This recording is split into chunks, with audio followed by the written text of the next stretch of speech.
महारंग बलूचिस्तान की वो human right activist जिसने पूरे पाकिस्तान की सरकार और फौज की नाक में दम किया हुआ था, जिसने पाकिस्तान को दुनिया में पूरी तरह से एक्सपोज किया हुआ था, जिसने दुनिया को बताया है कि पाकिस्तान कैसे बलूचिस्तान के युवाओं को अगवा करके मार रहा है, जो सीधे पाकिस्तान की फौज से भिड़ जाती है, जिसे पाकिस्तान की फौज से डर नहीं लगता।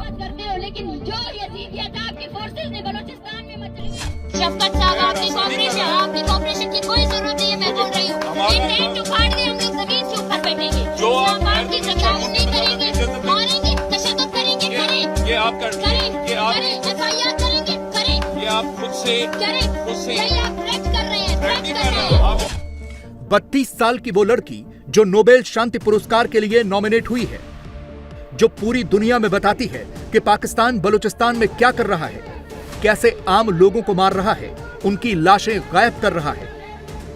आप फलस्तीन में इस्राइल की मजम्मत करते हो, लेकिन जो यजीदियत आपकी फोर्सेस ने बलूचिस्तान में मचाई है उसकी मजम्मत क्यों नहीं करते हो? इसी महारंग बलोच को पाकिस्तान की फौज और पुलिस ने किडनैप कर दिया। ये उस वक्त की तस्वीरें हैं जब वो महारंग बलोच को उठाकर ले जा रहे थे।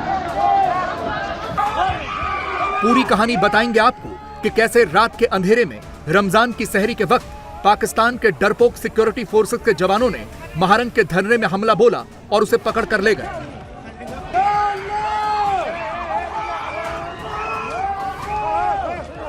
इस वक्त बलूचिस्तान में सूरत हाल बड़ी खराब चल रही है। महारंग बलोच को उनके साथियों समेत गिरफ्तार किया जा चुका है। बेसिकली महारंग बलोच पूरा मन एहतजाज कर रही थी अपने साथियों के साथ, जहाँ पे पुलिस ने लाठीचार्ज किया, क्रैकडाउन किया, गोलियां चलाई और महारंग बलोच को उनके साथियों समेत गिरफ्तार कर लिया।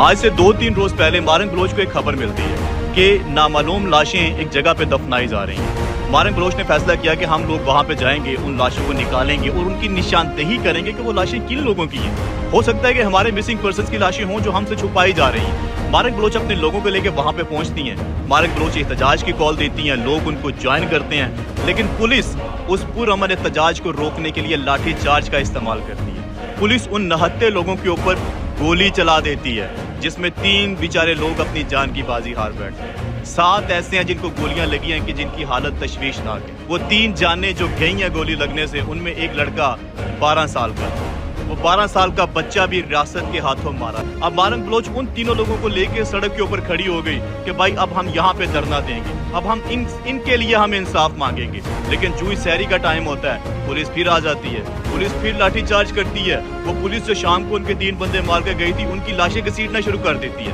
वो उनसे छीनना शुरू कर देती है, क्योंकि ये लोग जानते हैं कि हम इनकी लाशें गायब कर देंगे तो ये किस तरह धरना देंगे। ये लाशों के बगैर फिर धरना देंगे, फिर हम इनसे पूछेंगे लाशें किधर हैं, दिखाओ लाशें। अब तो ऐसा लग रहा है कि बलूचिस्तान में पाकिस्तानी फौज का जनाजा उठाने वाला भी कोई नहीं बचेगा, क्योंकि बलूचिस्तान उबल रहा है। पाकिस्तान ने महारंग बलोच को गिरफ्तार करके अपने पैरों पर कुल्हाड़ी मार दी है। पूरा बलूचिस्तान इस वक्त बागी हो गया है। लग रहा है कि पाकिस्तान बलूचिस्तान की एक बेटी के आगे हार गया है। पूरी कहानी क्या है वो आपको बताते हैं। 18 मार्च को बलूचिस्तान के क्वेटा के सिविल अस्पताल में 23 लाशें लाई गईं। सरकार की तरफ से कहा गया कि ये 23 लाशें ट्रेन हाईजैक करने वाले बीएलए के आतंकवादियों की हैं। ये सुरक्षा बलों की कार्रवाई में मारे गए, लेकिन इनकी लाशों की शिनाख्त नहीं हो पाई। लेकिन हॉस्पिटल में काम करने वाले 2 कर्मचारियों ने दावा किया कि जो लाशें लाई गई हैं वो पुरानी थी, उन शवों से बदबू आ रही थी, कीड़े भी पड़े हुए थे। अब बलूचिस्तान में लोगों के गायब होने के हजारों केसेस हैं। बलोच संगठनों ने कहा कि उन्हें शक है कि वो लाशें उनके लापता लोगों की हो सकती हैं। साथ ही कॉल दी कि जिनके लोग लापता हैं वो सिविल हॉस्पिटल जाएं और देखें कि उनके घर वालों की लाशें तो नहीं हैं। लोग लाशें देखने के लिए हॉस्पिटल पहुंचे तो उन्हें दाखिल नहीं होने दिया गया। इसके बाद लोग जबरन 5 लाशें वहां से छीन कर भागे, ऐसे आरोप लगे। इसके बाद पाकिस्तान की सरकार और फौज को बहाना मिल गया कि वो बलूचिस्तान के मानवाधिकार संगठनों के खिलाफ कार्रवाई करें। तुरंत बलूचिस्तान इक्ज़हदी काउंसिल के लोगों को गिरफ्तार कर दिया गया। इसके बाद महारंग बलोच ने इन गिरफ्तारियों के खिलाफ लोगों को बलूचिस्तान यूनिवर्सिटी में जमा कर दिया। इन गिरफ्तारियों के खिलाफ प्रदर्शन हो रहा था, लेकिन पुलिस ने पहले लाठीचार्ज किया, आंसू गैस छोड़ी और फिर गोलियां चला दी। इसमें आप देख सकते हैं कि पहले पुलिस ने पानी फेंका, आंसू गैस के गोले भी चलाए, लोगों को दौड़ा दौड़ा कर पीटा और फिर फायरिंग कर दी। शांतिपूर्ण प्रदर्शन कर रहे लोगों पर फायरिंग हुई, जिसमें 3 लोग मारे गए। मरने वालों में एक 12 साल का लड़का भी था, नेहमत बलोच। सोचिए, सिर्फ 12 साल का लड़का। इसके बाद महारंग बलोच ने फिर से धरना बुला लिया। लोग इस फायरिंग के खिलाफ प्रदर्शन करने लगे। प्रदर्शनकारियों ने लाशों का अंतिम संस्कार नहीं किया और उन्हें लेकर धरना देने लगे। लेकिन 22 मार्च की सुबह सहरी के वक्त प्रदर्शनकारियों के धरने पर पुलिस ने धावा बोला और महारंग बलोच और उनके कुछ साथियों को पकड़ कर ले गई। 2 दिन तक तो महारंग बलोच के बारे में कुछ पता नहीं चला।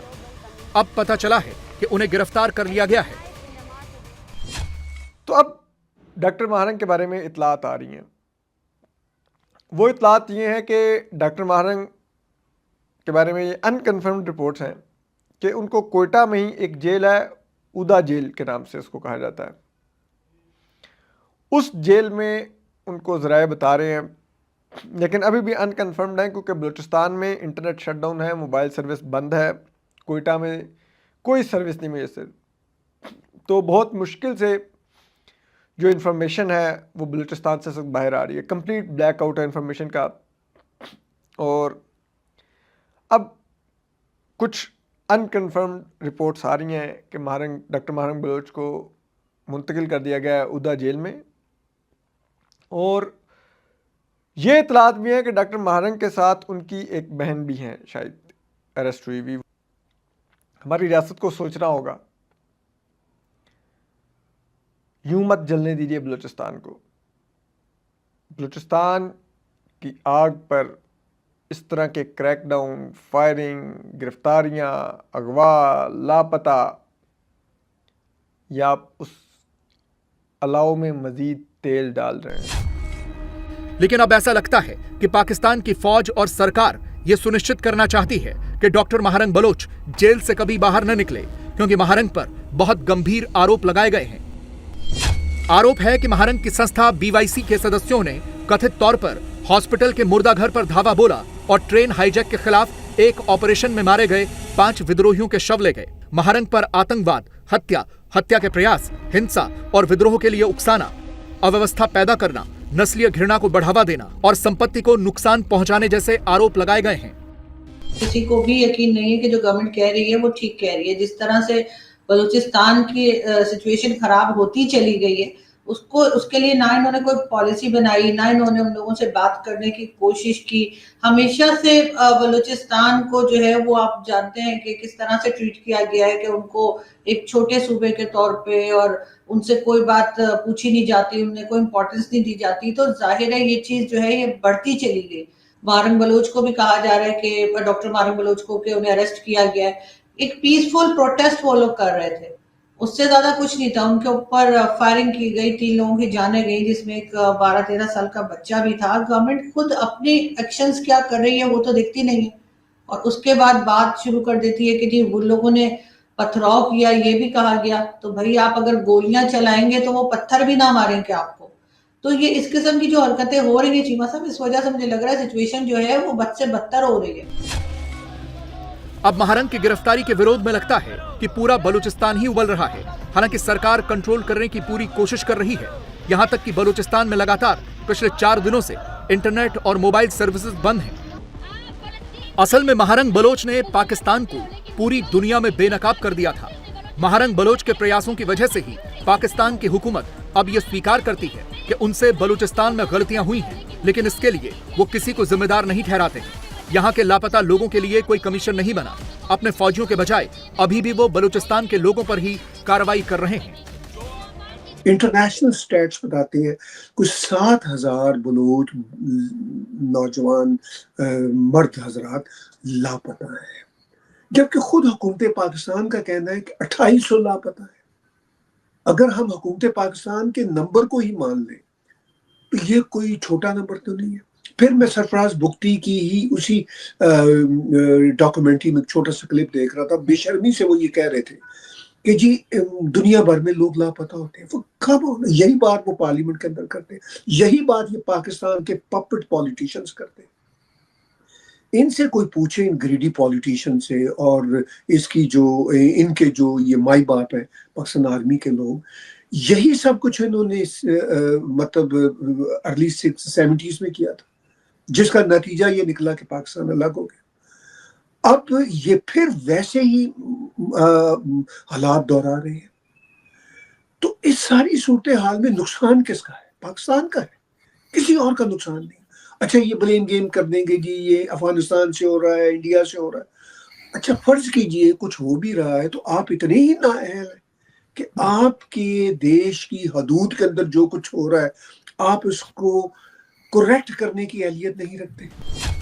पाकिस्तान में एक वर्ग ऐसा भी है जो ये मानता है कि महारंग बलोच, उनका संगठन और उनके जैसे बाकी मानवाधिकार कार्यकर्ता तब क्यों नहीं आवाज उठाते जब बीएलए के लड़ाके पंजाबियों को मारते हैं या पाकिस्तानी सुरक्षा बलों के जवानों को मारते हैं।